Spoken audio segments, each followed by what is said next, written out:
Sa video natin ngayon, isi-share ko yung 5 Flowdesk hacks na dapat alam ng bawat small business owner. What's up guys? Ako si Ashley at kung pagod ka na mag-spend ng hours sa email marketing o hindi mo nakukuha yung results na gusto mo, mababago ng mga tips na to yung way kung paano magagamit ang Flowdesk. Beginner-friendly talaga ang Flowdesk bilang email platform, but once you dig deeper, may mga simple tricks pala na sobrang makakatipid ka ng oras, makapag-boost ng open rates, and make sure your emails look more professional. At ayun nga mismo ang i-cover natin for today. So by the end ng video na to, you'll know how to set up Flowdesk so it actually works harder for your business, not the other way around. So let's get into it. Una sa lahat, ano ba ang Flowdesk? Ang Flowdesk ay isang email marketing platform na design para maging simple pero visually stunning, while other platforms focus heavily on features and analytics. May ibang Flowdesk dahil nag-offer siya ng beautiful and modern templates in an easy-to-use interface. Ang idea kasi dito, hindi ka designer, kaya mong gumawa ng emails na mukhang gawa talaga ng isang professional. Lalo itong powerful para sa mga small business owners na gusto talaga mag-stand out sa sobrang crowded na inbox, pero wala ring time para aralin ng mga complicated tools. Very straightforward din yung pricing niya, na mas pag-uusapan natin later on. Mamaya sa video, kung gusto mo nang mag-start sa Flowdesk at sabayan ng iba't ibang hacks, habang pinapakita ko sila, may exclusive link kami sa baba at pwede kang makakuha ng 50% off sa first year mo sa Flowdesk. Pwede ka mag-sign up gamit ang Google o pwede rin email at password at kung anong mas comfortable para sa'yo. Pero once na nakalogin ka na, ganito yung itsura ng home dashboard. So, quick tour lang. Meron tayong emails. Dito naman makikita lahat ng forms mo. Ito yung iba't ibang workflows na pwede mong i-fully customize, tapos ito yung checkouts, pero kailangan mong mag-upgrade para dyan. And then, ito naman yung audience mo, tapos nandito rin lahat ng analytics. So, hack number 1 is gamitin mo yung segments instead of tags. One of the most underrated features inside Flowdesk is segments. Kung galing ka sa ibang email platform, you might be used to using tags to keep your audience organized, but Flowdesk uses segments instead. At once na matutunan mo kung paano sila gamitin, grabe, sobrang mas gagaan na talaga yung buhay mo dyan. Think of segments as buckets that you can sort people into. Halimbawa, pwede ka magkaroon ng isang segment para sa potential clients, isa pa para sa current clients, at isa pa para sa mga newsletter readers. Instead of tagging people with dozens of labels that get confusing, segments really keep things clean and simple. Ang hack dito ay gumawa ka ng clear na entry points papunta sa segments para sa tuwing may magsasign up through a form or isang workflow, automatic na silang mapupunta sa tamang segment. That way, you don't have to manually organize your list later.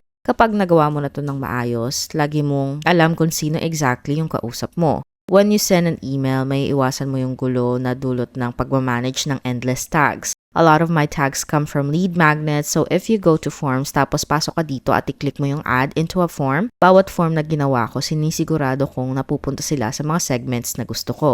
So, lagi akong gumagawa ng custom one para alam ko exactly kung anong form sila nag-enter ng information nila. Just because, again, that gives me so much information. Tapos, lahat sila pumapasok sa isang welcome square para automatic na silang matag at mapasok sa isang hiwalay na workflow. Hindi na ako masyado nagka-customize beyond that, pero ayoko rin na welcome sequence lang talaga siya. Because I wanna know, they opted into a dream body blueprint. Ang dami nitong sinasabi sa akin tungkol kung sino at kung ano yung mga goals nila. Tapos kung pumunta tayo sa audience, makikita mo lahat ng segments dito. I even have a past client segment. So I went in and made sure that everyone who has a past client was tagged accordingly. Then you can do stuff like, for example, a new application is submitted. Sabihin na lang natin na may nag-apply sa program mo o sa one-on-one coaching, kahit ano pa man yan. Pwede mo silang i-segment under new application submitted. Para gumawa ng segment, super simple lang. I-type mo lang yung name, add a color associated, and click save. Ngayon, makakapag-automatic tag ka na kung may place ka kung saan nag-enter ng email yung clients mo or pwede ring diretso mismo sa isang customer. You can go to your subscribers and you can click add to segment. And then you can add, current client or kung ano pang label ang gusto mo. So, sobrang simple at dali lang talaga niyang gamitin, which I love. Hack number 2 ay i-automate ang welcome sequences. Ang pinaka-key dito ay gusto mo ng welcome sequence that runs automatically when someone joins your list. Most business owners, they should send a welcome email pero hanggang isa lang. Sa Flowdesk, pwede ka mag-setup ng isang short series ng email na lumalabas over a few days. Dahil dito, may chance kang magpakilala, i-explain kung tungkol saan ang business mo at agad na magsimula mag-build ng trust. Halimbawa, ganito. Pwedeng itsura ng welcome sequence mo. Sa email 1, i-deliver mo yung freebie or lead magnet na pinirmahan nila, tapos i-share mo yung story mo and explain how you help people in email 2. Tapos sa email 3, pwede mong i-highlight yung isa sa mga best resources mo tulad ng blog post or podcast episode. And then email 4 could be invite them to connect. Makipag-connect sila sa'yo sa ibang platform like Instagram or YouTube. Ang hack dito, once na na-set up mo na ng isang beses, every new subscriber gets the same experience automatically. Hindi mo na kailangan mag-email ng mga tao isa-isa. And you start building a relationship with your audience from day one. So, ganito yung itsura ng sakit. Nakapost pa siya ngayon pero as you can see, isang email lang na nade-deliver ng habit tracker. Yung lead magnet ko muna tapos maghihintay ako ng 2 days, just send them a simple question just to, again, makapag-build ng connection sa kanila. Like, hey, what's your number 1 health and body goal? Wait a few days and then really kind of touching on some problems and solutions. And my way of helping them, then another email again. At yung last one, pwedeng direct na, hey, gusto mo bang mag-work together? Very, very simple na hack. Number 3, mag-design ka ng isang beses tapos i-reuse mo na forever. Isa sa mga biggest time saver sa loob ng Flowdesk is the ability to duplicate and reuse your email designs. A lot of business owner waste time sa pag-redesign ng emails every single week. The fonts change, the colors are inconsistent, at yung overall look parang random lang. But Flowdesk solves this by letting you save your favorite designs at reuse ng paulit-ulit. So, may ilang ways kung paano mo to pwedeng gawin. I use a pretty similar email template every single time. So, syempre, kailangan mo muna siyang gawin sa umpisa. But then, you can just duplicate it. Dito, makikita mo lahat ng nilalagay ko sa template na to. So, sa tuwing may sinusulat akong bago, ina-add ko na lang siya para dito. Tapos, ina-update ko na lang yung mga links with the current podcast, diba? Para hindi ko na siya nire-recreate every single time. Tapos, tong little heart na to, that means saving to favorites. So, hindi mo na kailangan i-duplicate. Pwede ka nalang gumawa ng bagong email, punta sa favorites mo, tapos piliin mo na yung email newsletter template. Example, save. In that way, pwede ka magkaroon ng iba't ibang templates and you don't lose track of them. Para mahanap sila, pumunta ka sa new email, tapos i-click mo yung my favorites. Dito na siya mismo. So, over the years, nakagawa na ako ng ilan, kaya makikita mo naman. But it's really simple just to duplicate and move on.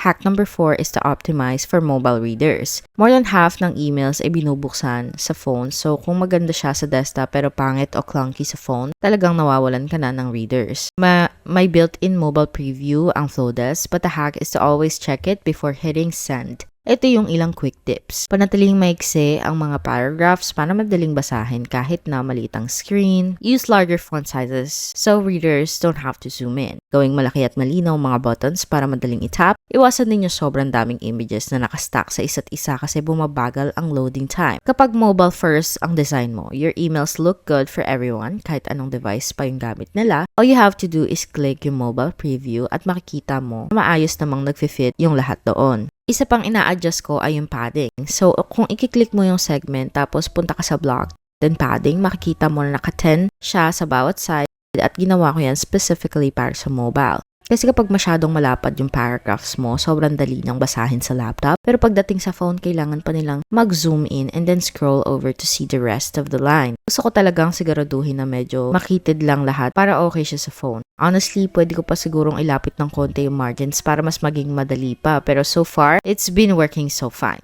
So far. So, ayan, ilang bagay lang na dapat mong tandaan. And hack number 5 ay gamitin mo yung analytics para i-refine yung strategy mo. A lot of small business owners send emails and never check what happens after. Ang ginagawang sobrang simple ng Flowdesk na makita yung open rates, click rates, at engagement, the hack is to treat this as feedback. Halimbawa, kung napapansin mo na mas madalas nabubuksan ang emails na may mas maikling subject lines, tandaan mo yon at ulitin mo. If one type of content gets more clicks, lean into that type of content more often. Hindi mo kailangan gawing complicated to. Pumili ka ng isang metric na magfo-focus ka at a time. Like halimbawa, pag-improve ng open rates mo, an experiment until you see results over time. Yung data-driven approach na to talaga yung nagpapasimple at nagpapalakas ng email marketing mo. Pagka-open mo pa ng Flowdesk, you see all of your emails and you just click Analytics. Just click this little button. Makikita mo na yung 42%.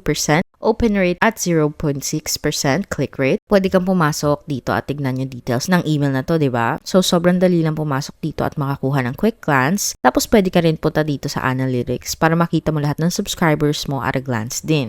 Makikita mo yung average open rate mo, yung click rate, kung ilang emails yung nagsisend, yung volume, yung open rate, pati yung forms. Ginagawa talaga nilang super dali na makita at i-review yung emails mo. Okay, now, pag-usapan naman natin yung pricing kasi ito yung something na very time sensitive talaga. So right now, gamitin mo yung link namin. Pwede ka talagang makakuha ng 50% off. At ang bagay dito sa ngayon, ang Flowdesk ay isa sa ilang email marketing platforms na pwede kang magkaroon ng unlimited contacts tapos iisa lang ang presyo kahit gaano karami pa yan. So para sa unlimited emails and subscribers, automated workflows, smart send times, advanced segmentation, detailed performance analytics, pati integrations and API, makukuha mo lahat yan for $38 per month. And you can save 50% off for the first year and again, unlimited email subscribers yan. Which honestly, wala akong nakikitang ibang platform na gumagawa niyan. Tapos meron din silang advanced plan na $64 per month at mas nakafocus naman siya sa e-commerce. So, it's payments and checkouts, sales pages and funnels, pagbibenta ng products and subscriptions, buy now, pay later, integrated abandoned cart, and advanced sales analytics. Ang caveat lang dito, yung unlimited feature ay mawawala na talaga. So, ibig sabihin, kailangan mo mag-subscribe by November 28 para malakin mo talaga yung unlimited. Kung interested ka sa Flowdesk, love ko talaga siya. Sobrang gusto ko kung gaano siya kadaling gamitin. I would highly recommend na jump mo na to ASA para makuha mo yung 50% off sa first year at ma-unlock pa yung unlimited feature na mawawala na. Sa bottom line, ang Flowdesk ay hindi lang basta magandang email tool. With the right hacks, kaya mo siyang gawing isang powerful system para makapag-connect sa audience mo, makatipid ng oras at mapalago yung business mo.